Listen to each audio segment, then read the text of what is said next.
Is Hermes the more affordable luxury brand from now on? Huh. Dacob here. Welcome back to the Fashion Bunker. Subscribe to my channel to find out more. Push the join button next to the subscription button. Become a member today and gain access to extra perks. You can also join on Patreon. Super Dacob all spelled together on Patreon. Somebody just became a patron, by the way. Thank you so much to all my patrons who have already pledged. Push the notifications bell button to be notified when I live stream, because you can catch a live stream and then maybe, comment live with us. In fact, this video is being filmed live in front of a live virtual audience. Let me cue in my co-chatters. You guys, this is an interesting topic to me, being the geek that I am of these luxury goods. But honestly, I've been thinking about this. Has Hermes become the more affordable luxury brand out there? Because listen, you guys, compared to other luxury brands like Chanel and Prada, the ready-to-wear is a steal. Thank you. That's what I wanted to touch base on, but not only. Now, because, listen, their prices have also gone up a lot. I mean, I bought my crop like over 10 years ago. It was around $250. Now it's over $450. So it almost doubled in price. But what I want to say is if this were Chanel, they would charge you $3,000 for it. I've noticed that, when it comes to Hermes, I've seen the Chanel Frisbee, okay? The latest Chanel Frisbee, sure, they did not make it out of this particular kind of plastic, which I have nothing against. I love this plastic, but they made theirs out of what you might call it, fiber material, something, highly lacquered. I mean, it's a type of thing, comes in a special box. Like, you just look at it, it scratches, okay? $2,000. This little beauty, $200. Still too expensive. But what I'm saying here is, comparatively speaking, I think Hermes is the brand that still maintains, for luxury standards, you guys, listen, before we get to the actual details, I want to make something very clear. First, everything I say in this video is my opinion only, not rooted in truths or facts. Just my opinion for entertainment purposes only. Everything's alleged. Second thing, we're talking luxury here. That means we already put aside the normal world, like the standards that we have of pricing things, of paying for things. You got to throw those out of the window when you start talking about luxury. So we're all on the same page here, right? We all are aware of the fact that we love luxury for different reasons, but we know that the prices obviously are not normal. They're crazy. But so now having said that, acknowledging the fact that luxury, there is no such thing as fairly priced luxury, or what does fairly mean? There is no such thing as, oh, thank you for becoming a patron, Carol. Thank you so much. There's no such thing as, I want to say, I don't know. You go buy Oreo cookies at the supermarket. What's the price of an Oreo cookie? You would call that something, I don't know. Cookies are cookies. I mean, if you buy them in the grocery store, the prices are going to vary a little bit depending on the brand of the cookie. But I mean, you're not going to go to a supermarket having one cookie for $1 standing next to a cookie for $2,000. Sure, there's going to be some crazy cookie out there made out of gold leaves and some weird edible products that are super rare to find that might make you bring the cookie up to that price. But what I'm saying is, in general, you're going to have that cookie priced from $1 to $10, whatever. You know what I'm saying? But in luxury, there's none of that. You throw all that logic out of the window, and you're like charging, this Frisbee, because it's luxury, because the brand has a name, it can cost $2,000, $5,000, $10,000, or $200, or $50, or a luxury brand can also decide for it to be a freebie. Thank you for being a good customer of ours. Here's a Frisbee for you at the end of the year. You know what I mean? With luxury, all logic is thrown out of the window. Now, with that in mind, we now dive into the luxury world and we try to understand a couple of things about Hermes. The pricing at Hermes, most people know Hermes for their Birkins and Kellys, and yes, they are very costly. In general, Hermes's bags, the second they have 4 panels to them, especially if they have a flap on top, you're in the 7,000, 8,000 upwards range, hundreds of thousands, depending if it's an alligator, if it has crystals, the diamonds on it, whatever. But let's just say $7,000 to, let's say, $30,000 for these Birkins and Kellys. But Hermes is not just that. What I think Hermes maintained throughout the years is some sort of stability and honesty, which is really hard to find in luxury. Honesty when it comes to their sports products, horse riding gear, horse gear in general. You know that this thing is handmade, right?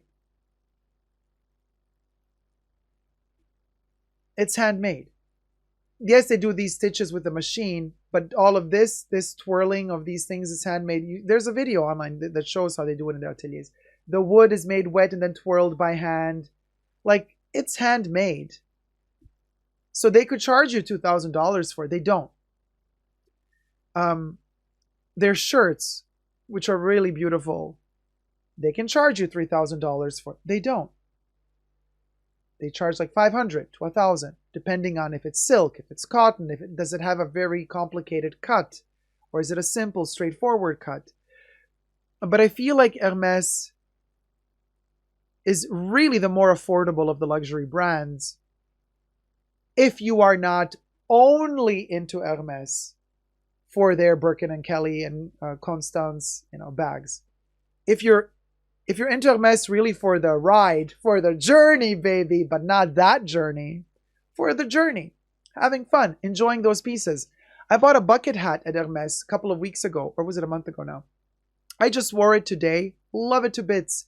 Beautiful craftsmanship. It's made in France. Gorgeous denim, sturdy, thick. Oh my gosh.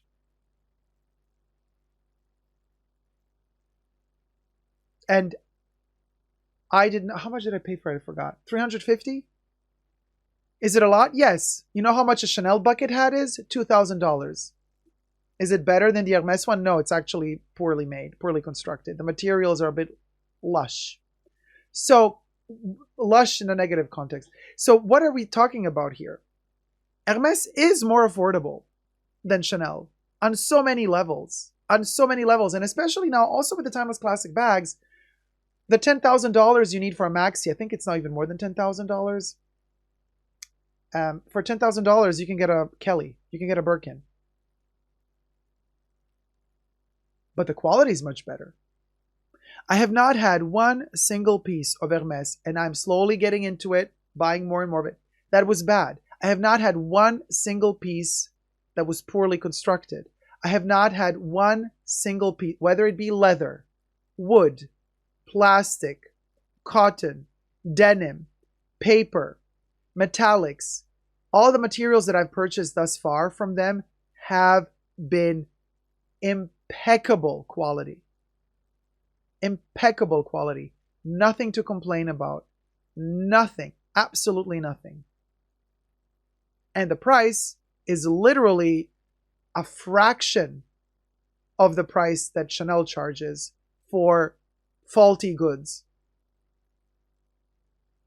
So, y'all, I'm telling you, yeah, you need yourself a crop. Just saying. And it's so fascinating to me that I get like weird comments on my channel when I do Hermes videos. People saying, the same people who comment sometimes positive stuff on my Chanel unboxing, they're going to comment some nasty stuff on my Hermes unboxing, alluding to the fact that Hermes costs more than Chanel, that Hermes is for luxury, like is for the rich. I'm like, what are you talking about? What are you talking about? Throwing shade at me for buying Hermes because like I can't afford it? If I can afford Chanel, you best believe I can afford Hermes because Hermes is way more affordable than Chanel, first of all. Second of all, since Chanel's quality is down the drain, I really don't see a reason why they should charge so much money for their goods. Now, things can change. Also interesting to note how people then kind of think that Hermes is the ultimate in luxury when it comes to availability, attainability. It's actually quite chill, all the experiences I've had thus far, because sure, there are certain things that I want that are always sold out, but I've had several sales associates at several boutiques throughout my travels tell me and actually apologize to me and saying, we're so sorry to have to say to all our clients no all the time. And by the way, I was not asking for a Birkin or a Kelly. I was literally just asking for a ring, a bracelet, some accessory, like literally stuff that are not bestsellers, a perfume. And they would say, oh, sorry, sold out, sold out. And then they feel embarrassed and they're like, we're so sorry to have to say no to like most of our clients coming in because we have nothing. Since the pandemic, the numbers have gone down in terms of production. We have less raw materials.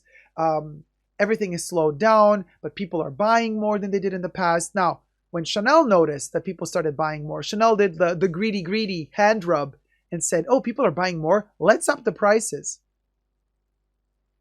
But Chanel did not stop production. They upped production as well. What did Hermes do? Hermes didn't up their prices. They didn't pull a greedy hand rub. Did they up production? No.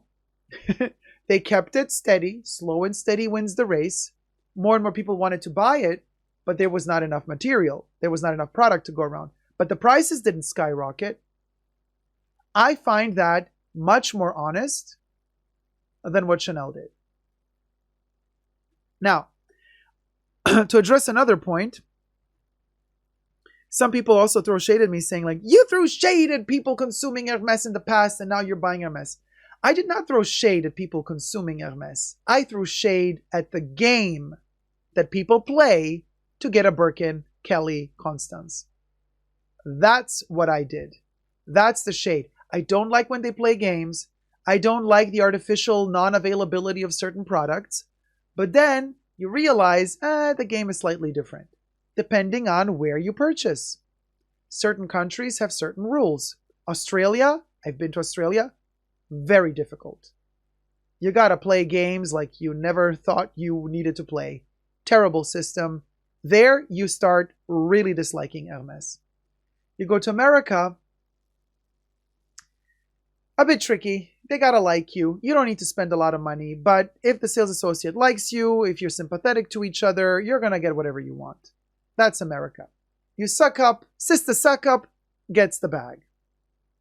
I'm looking at ya. Beep. Not gonna say the YouTuber's name. Now, then I've been to Europe. In Europe, totally different system. Europe is a wish system. You literally don't have to buy anything from Hermes if you want a Birkin or a Kelly. You just go in and say, hey, I need to make a wish appointment. Then they tell you if they have any open or not. You might have to wait a month or two to get a wish appointment. Then you make a wish appointment. Then you go to the wish appointment. Then at the wish appointment, you say what bag you want, what size, what color. And then they say if it's possible or not. And then you wait up to a year or two and then you get the bag. You pay it, done, without any purchase history. You go to Asia. Different story altogether because there's a lot of competition. There, having Birkins and Kellys is a status symbol. It's not something that you just enjoy because you love their leather. No, you have to have it to show off that you are a part of a certain social group. So in Asia, there's an extra added level of how to obtain a Birkin or a Kelly at an Hermes boutique. The games you got to play there are also very hardcore. And that's where I don't like Hermes because they start playing those games. That's where I don't like it. But here's the twist. You choose your country where you want to play your game. And the game rules are different according to country. So, still throwing shade at certain journeys that Hermes plays. But when it comes to their quality, I'm not throwing shade. When it comes to the quality of their products, I'm not throwing shade. When it comes to the pricing, the luxury pricing of their products, I am not throwing shade. I respect their pricing very much. So that's that. That's that. Just saying. So anyway, I have better luck with Chanel sales associate at Neiman's. They have done wonders for hard to get pieces. Interesting that you say that, Fast Lux, because at Chanel, what I've noticed at least, everything is available. The hard to get items are not hard to get. You can pre-order anything at Chanel. If right after you saw the fashion show, you contact your sales associate and you say, and the sales associate has to trust you that you will buy what you pre-order. But if you tell them, oh, I saw that bag on the runway in that unicorn colorway, the runway just happened now. Don't wait too long, because the boutique makes their orders. Once they close the orders, the cutoff date is done. You can't order afterwards. But right after you see the fashion, right after the fashion show is shown, you look through it, you see what you like, contact immediately your sales associate and say, I would like to pre-order if you want a bag. I want to pre-order this unicorn bag with the rainbow color. They can do that. If they want to, they can do that. They've done it for me. I know it works. They can do that. If the budget of the boutique allows it, if the store manager allows it. But so at Chanel, you can get what you want. Bottom line. Always. It always works out. You just got to know how to play the system. But at Chanel, it's much easier to do these things and get these things than at Hermes. But that's also because Chanel produces much more than Hermes.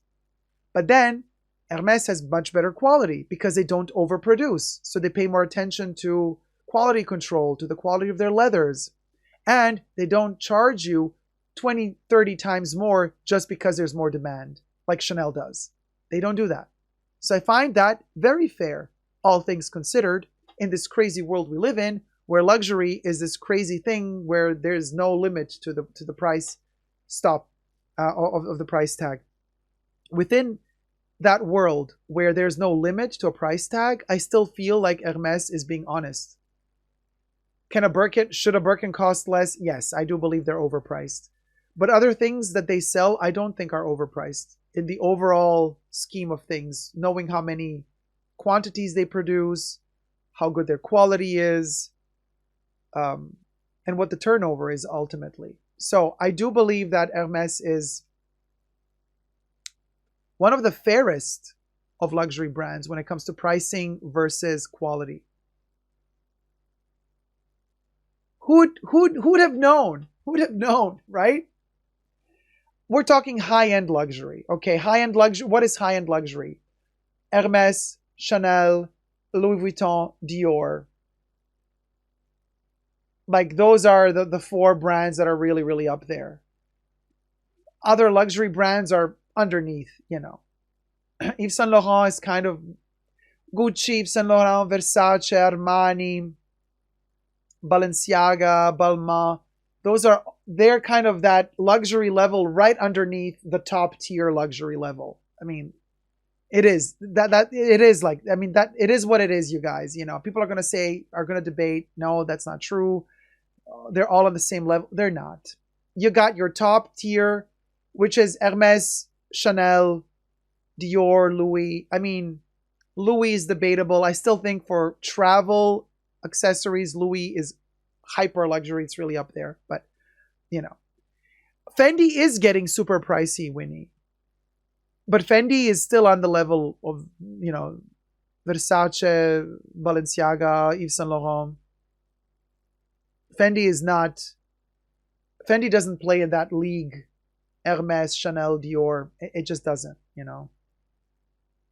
I know they do haute couture. I know they do pret-à-porter. I know that they're there, but they're not, They're there, but they're not. Let me know your thoughts in the comment section down below. Subscribe.